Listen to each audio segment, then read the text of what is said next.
तो finally Pathan movie आ ही गई। तो चले बिना देरी के हम इस ब्लॉकबस्टर मूवी को देखते हैं। पठान मूवी के शुरुआत में हमें पाकिस्तान के जनरल कादिर को दिखाया जाता है, जिसे कैंसर होता है और डॉक्टर उसे जीने का उम्र मात्र 3 साल बताते हैं। जिसके बाद ये जनरल कादिर न्यूज में देखता है कि हिंदुस्तान की सरकार ने कश्मीर के विषय में वहाँ से धारा 370 को रद्द कर दिया है। जिसके बाद ये जनरल एक आदमी को कॉल लगाता है जिसका नाम जिम था, और ये आदमी एक टेररिस्ट होता है जो पैसों के लिए कुछ भी कर सकता था। और फिर जनरल कादिर उससे हिंदुस्तान को बर्बाद करने की बात करता है। उसके बाद मूवी की सीन शिफ्ट होती है अफ्रीका में, जहाँ पर हम इन 2 आदमियों को देखते हैं जो इस बड़े से मिसाइल को वक्त आने पर लॉन्च करने की बात कर रहे होते हैं। और फिर यहाँ पर हमें पता चलता है कि ये लोग एक जिम नाम के आदमी के कहने पर ही काम करते हैं। उसके बाद यहाँ इनका एक आदमी आता है जो बताता है कि कोई शख्स राफे के बारे में पूछ रहा है, जिसके बाद उसने उस शख्स को हिरासत में ले लिया। दरअसल राफे यही आदमी होता है। इसके बाद हम उसी जगह पर एक आदमी को मार खाते हुए देखते हैं और तभी वहाँ राफे आता है। और फिर यहाँ पर इन दोनों की बातचीत करने के बाद हमें पता चलता है कि ये शख्स और कोई नहीं बल्कि हमारे हीरो शाहरुख खान यानी पठान है। राफे पठान भाई को देखकर शॉक हो जाता है और उससे पूछता है कि तू बच कैसे गया। और फिर इसी दौरान हमें रूबी नाम की एक लड़की का जिक्र पठान के होठों से सुनने को मिलता है, जिसे पठान राफे से पूछ रहा होता है। और फिर देखते ही देखते पठान और इन सब में तगड़ी लड़ाई हो जाती है। और फिर यहीं पर पठान मूवी की पहली डायलॉग मौसम बिगड़ रहा है, कुर्सी की पेटी बांध लो सुनने को मिलती है। जिसके बाद पठान भाई हेलीकॉप्टर में बैठकर यहाँ से राफे को लेकर यहाँ से चले जाते हैं। अब फिर मूवी की नेक्स्ट सीन शिफ्ट होती है इंडिया के न्यू दिल्ली में, जहाँ पर हमें एक हेड काउंटर में एक लेडी को दिखाया जाता है, जिसे अभी भी पता चलता है कि रुबीना खान पेरिस में है। और फिर ये सभी तुरंत रूबी को पकड़ने के लिए फ्लाइट में बैठ जाते हैं। और यहाँ हमें इस मैम से पठान के बारे में ये पता चलता है कि पठान इंडिया का एक एजेंट था जो हिंदुस्तान की मिट्टी के लिए काम करता था, लेकिन आज से 2 साल पहले म्यांमार के एक मिशन पर वो काफी घायल हो गया था। उसके बाद सभी को ऐसा लगता था कि पठान मारा गया है, लेकिन वो बच गया था।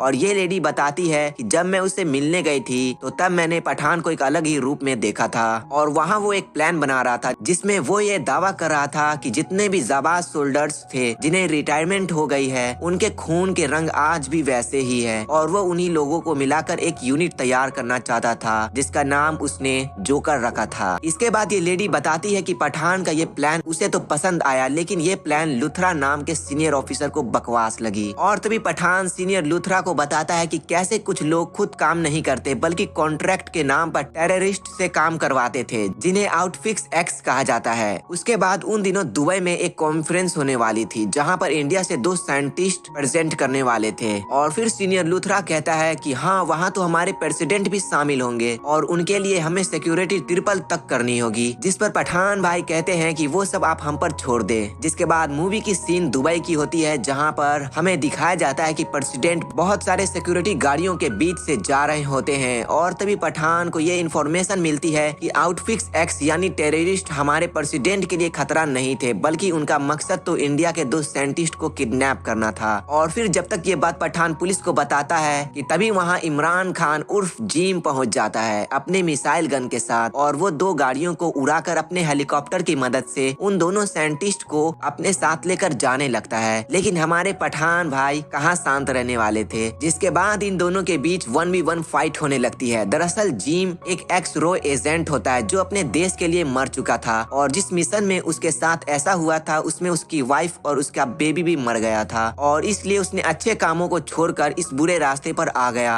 और एक आउटफिक्स एक्स बन गया, जिसमें वो किसी देश की नुकसान न देखते हुए अपना फायदा गिनने लगा। और आज वो इस काम में भी कामयाब हो गया। लेकिन पठान उसे कहाँ छोड़ने वाला था। वो अपने टीम के साथ ये डिसाइड करता है कि वो जिम को पकड़ने स्पेन जाएगा, और वहाँ पहुंचकर वो रुबीना खान को देखता है यानी दीपिका पादुकोण को, जो उसी की टीम के लिए काम कर रही थी। पठान उस पर अपनी नजर बनाए हुए होता है कि तभी वहाँ जिम आ जाता है जो पठान को पकड़ लेता है और उसे मारने के लिए अपने किराए के आदमी को कहता है और खुद हेलीकॉप्टर से जाने लगता है। लेकिन यहाँ उसके आदमी गड़बड़ कर देते हैं क्योंकि यहाँ जो रुबीना आ जाती है और वो पठान का साथ देती है। जिसके बाद हमें पता चलता है कि रुबीना इसी की टीम की एक एजेंट थी जो पिछले 1 साल से वो जिम के साथ अंडर कवर एजेंट बनकर काम कर रही थी। उसके बाद अब इन दोनों का एक ही शिकार होता है और वो है जिम, जिसके लिए ये दोनों प्लान बनाने लगते हैं। और तभी बात ही बात में इन्हें पता चलता है कि जिम अगले हफ्ते एक सौदा करने वाला है और वो चीज होता है रक्त बीज। और फिर ये दोनों एक दूसरे को कहते हैं कि अगर रक्त बीज जिम के हाथ लग लग जाएगी तो वो उस एनवायरनमेंट में फैला देगा, जिससे यहाँ धरती से पूरी इंसान की प्रजाति ही खत्म हो जाएगी। जिसके बाद ये दोनों उसे रोकने के लिए रसिया जाते हैं और वहाँ उनके लिए सबसे पहाड़ सी चीज होती है एक बड़ा सा दीवार, जिसे किसी भी तरह से तोड़ा नहीं जा सकता था।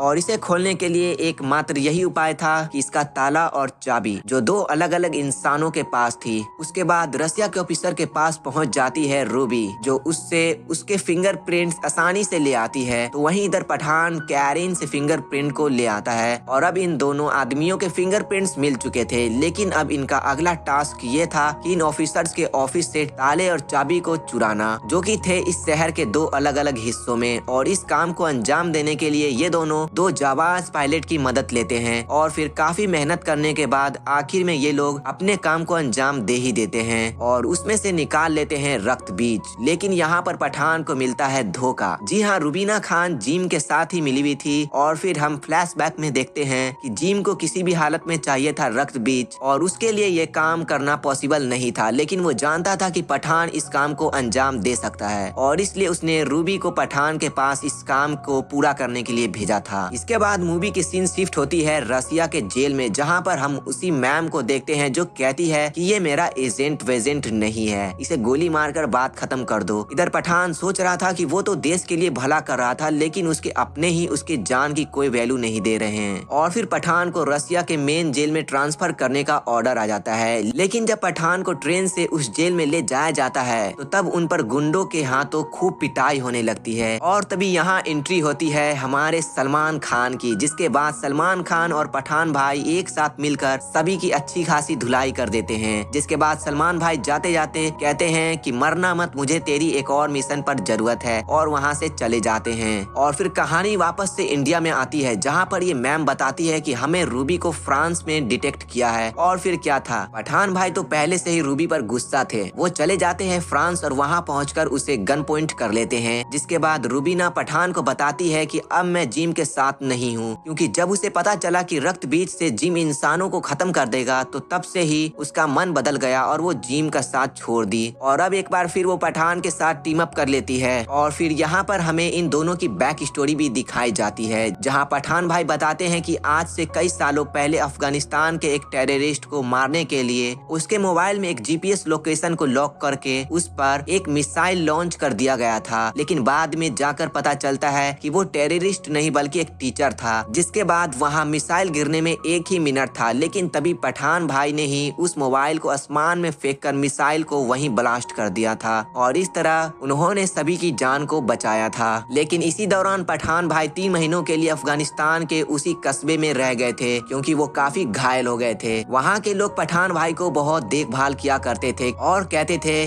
कि तू पठान का बच्चा है और तुझे कभी भी हमारी जरूरत होगी हम तेरे साथ है। वहीं रूबी अपनी बैक स्टोरी बताती है, जिसमें वो कहती है कि उसके फादर रोजाना काम पर जाने वाले शख्स थे, लेकिन एक दिन पुलिस उन्हें पकड़ लेती है और जबरदस्ती उन पर टेररिस्ट का काला धब्बा छाप देती है और उन्हें खूब मारती पीटती है। और इसलिए उसने अपनी पहचान को छिपाने के लिए डॉक्टरेट की पढ़ाई की और अपने मिशन को पूरा करने के लिए ISI में ज्वाइन हो गई। तो वहीं दूसरी तरफ हम रसिया में जिम को देखते हैं, जो साइंटिस्ट से जिस वायरस को बनाकर भारत पर गिराना चाहता था वो अब तैयार हो चुका है। लेकिन साइंटिस्ट जिम से वायरस गिराने से पहले कहते हैं कि ऐसा करने से ज्यादा लोग मारे जाएंगे। लेकिन जिम उनकी बात नहीं सुनता है, क्योंकि इन सब के पीछे जिम का अपना परिवार को खोने का खुन्नस था, जो अब वो भारत पर वायरस गिराकर भारत के एजेंट्स को उनके परिवार खोने का एहसास दिलाना चाहता था। लेकिन तभी यहाँ आ जाते हैं 2 एजेंट्स, यानी पठान और रूबी। जिसके बाद यहाँ बर्फ में काफी लंबी फाइट होती है और ये लड़ाई इसलिए होता है क्योंकि जिम के पास 2 ऑर्क के गोले होते हैं जिसमें वायरस होता है। लेकिन एक तो जिम भाई ले जाते हैं, लेकिन दूसरा ऑर्क हमारे पठान भाई के हाथ लग जाता है। जिसके बाद वो उसे लेकर सीधे लैब में आते हैं इस वायरस को चेक करवाने के लिए कि आखिर किस तरह इस वायरस को मारा जाए। लेकिन जब इस ऑर्क को खोला जाता है तो तब इसमें होता है सिर्फ पानी। उसके बाद यहाँ जिम भाई का वीडियो कॉल आता है, जो बताता है कि इस ऑर्क को 3 लेयर में बनाया गया था, जिसमें से पहले वाले लेयर के छोटे छोटे कणों में ही वायरस थे, जो जो ऑर्क के खुलते ही इन्वायरमेंट में घुल गए होंगे। और नंबर 2 पर एक वैक्यूम था जो कि इस वायरस को दूर तक फैलाने में हेल्प करता था। और नंबर 3 पर सिर्फ पानी था, क्योंकि जब तुम मारे जाओगे तो इस पानी को पी कर मर जाना।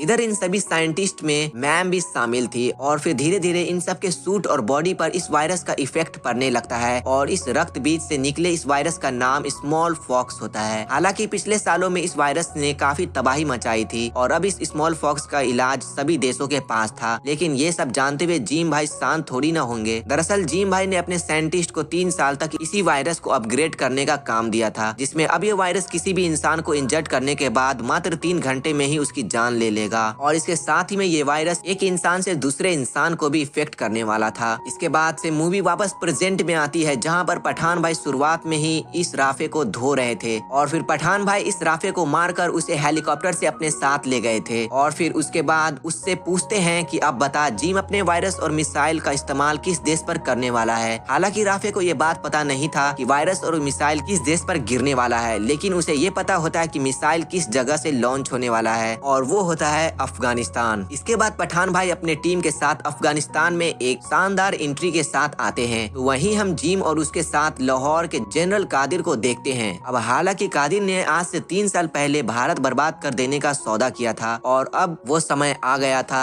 जहां पर वो जिम से उस रक्त बीज वायरस का सौदा करने आया था, लेकिन तभी उसे इस वायरस का इन्फेक्टेड मरीज अफगानिस्तान के कस्बे में देखने को मिलता है। जिसके बाद जनरल कादिर जिम पर काफी गुस्सा होता है और बोलता है कि मैंने तुम्हें ये वायरस सबसे पहले मुझे देने के लिए कहा था, तो इस वायरस का इस्तेमाल वहाँ अफगानिस्तान में किसने किया। और फिर उसके बाद जिम भाई अपने आदमियों को चेक करने के लिए वहाँ भेजते हैं, लेकिन ये सब तो पठान भाई का ही प्लान होता है और वो जिम के आदमियों को पकड़ लेते हैं। दरअसल ये शहर वही होता है जिसे पठान ने बहुत साल पहले इनकी मदद की थी और यहाँ के सारे लोग उसके परिवार ही थे। इसके बाद पठान और उसकी टीम जिम के आदमियों के यूनिफॉर्म पहनकर जिम के पास पहुँच जाते हैं। उसके बाद फिर क्या था, अब यहाँ पर एक बार फिर फाइट होने लगती है और इस बार तो रूबी यानी दीपिका पादुकोण KGF मूवी की रॉकी भाई बनकर एक मशीन गन से पूरे एनिमीज को गोलियों से चारों ओर भून देती है। लेकिन जिम जिसका अगला प्लान क्या होता है वो किसी को पता नहीं था। दरअसल जिम ने उस बड़े से मिसाइल में वायरस नहीं डाला था, बल्कि जिम ने उस वायरस को दिल्ली जाने वाले एक फ्लाइट में छुपा दिया था और उस वायरस का रिमोट कंट्रोल अपने पास रख लिया था। इधर पठान की टीम उस मिसाइल को रोकने की कोशिश में लगे हुए थे, तो वहीं हमारा पठान भाई जिम से 1v1 फाइट करता है। लेकिन अब वो समय आ गया था जब फ्लाइट न्यू दिल्ली आने ही वाली थी। जिसके बाद पठान भाई जैसे तैसे करके जिम को रिमोट दबाने से रोक लेते हैं और फिर उस प्लेन के जितने भी लोग वायरस से इन्फेक्ट होने वाले थे वो बच जाते हैं और फिर पठान भाई अपने आखिरी दुश्मन को भी खत्म कर देते हैं। लेकिन जाने से पहले जिम के उस वीर गति वाले मेडल को ले लेते हैं, जिसकी असली हकदार और कोई नहीं बल्कि उनकी मैम डिम्पल कपाड़िया होती है। और फिर मूवी के एंड में यहाँ पर सीनियर लूथरा आते हैं जो पठान को एक लेक्चर देने लगते हैं कि हमें देश को बचाने के लिए वापस से टाइगर और कबीर को इस गैंग में शामिल करना होगा और इस दुनिया की गंदी नजरों से भारत को बचाना होगा। और फिर इसी सस्पेंस के साथ ये मूवी यहीं पर एंड हो जाती है। और फिर यहाँ से जाते जाते ये बात जरूर बताना कि आप सभी को पठान मूवी कैसी लगी। तो मिलते हैं नेक्स्ट मूवी में।